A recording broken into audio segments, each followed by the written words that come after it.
Hi everybody, so I'm on my second call today. I'm working on the Lennox doing the maintenance.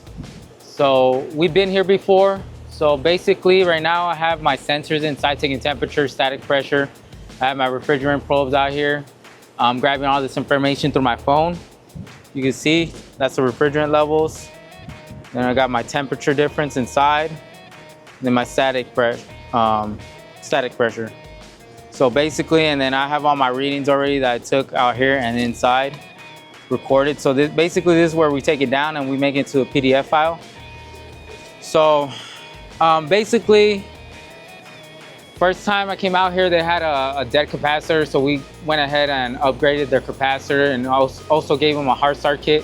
So right now they're basically up to date. The unit's running fine. Usually the second time around, it's much quicker to do these maintenance if you're doing it yearly. Especially, we catch things before they break down, stuff like that. And as long as you do this yearly, you get your condenser coil cleaned and all that, you should be good for the summer out here in Arizona. Okay, so we're here at my second call. Previous company was working on their unit for no cool. Let them know that they got to replace the condenser, but once they started working on the inside unit furnace, they actually ended up burning their board and they left. They are not returning their calls or anything like that. I got a picture of the board right here. So basically at this point, I gotta give them a quote for the replacing the board, and from there, diagnose the rest of the unit. But yeah, that's why it's very important to hire licensed contractors, because in these situations, you could report them to the ROC, and all that. But it's very important to get licensed, insured, bonded companies out here just like us to work on your units, just in case. You never know. Everybody makes mistakes, but as long as you're there, taking responsibility, that's what matters. All right, so I'm just finished up with the quote that I did. I was able to give them a quote for that control board that was burnt. They're gonna go ahead and just wait, see if that other contractor, previous company, contacts them back. They said they will come back today, but they're not answering their phone calls. So he told me if they don't come by 2:30, he'll give me a call.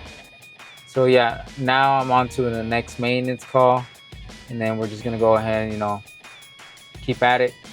But yeah, that's one of the reasons actually I got into the field of HVAC, because I had my own experience of going through that, where I had an unlicensed contractor basically not come back after he installed the unit and the unit wasn't cooling at all, and eventually he just ignored me.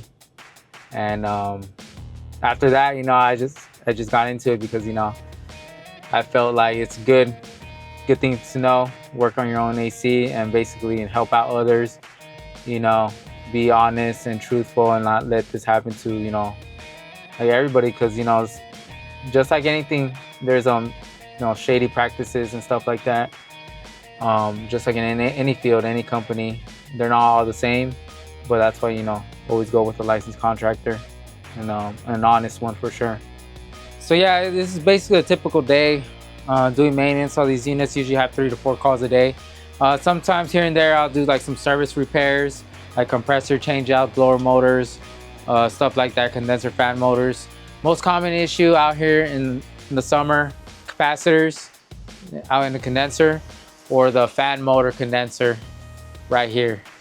So basically, other than that, sometimes I'll sell a part probably a couple days after the maintenance, and then we just schedule another appointment and come out here and just install it. But other than that, it's pretty much a typical day. All right, so yeah, I just got out of the attic. As you can see, we use a mask just to protect ourselves from the insulation and all the dust. So as I was doing that, I got that phone call for that board. So they're gonna go ahead with the repair. So right now, you never know how the day is gonna go. So after this call, I have to go pick it up at the supply house and then head over there. But yeah, you never know. It's how the day's gonna go, like I said. All right, so we're here doing a maintenance on this Lennox. I have my probes connected, my temperature clamps. Right now, I'm just gonna basically dust the inside of the unit I'm about to check the capacitor. I'm gonna check the amps for the blower motor, for the fan motor. Then I'm gonna check the compressor amps and then startup amps. So basically, most of the electrical is on the outside of the unit. There's a few things inside. But yeah, there's a bunch of like spider webs, dust in here.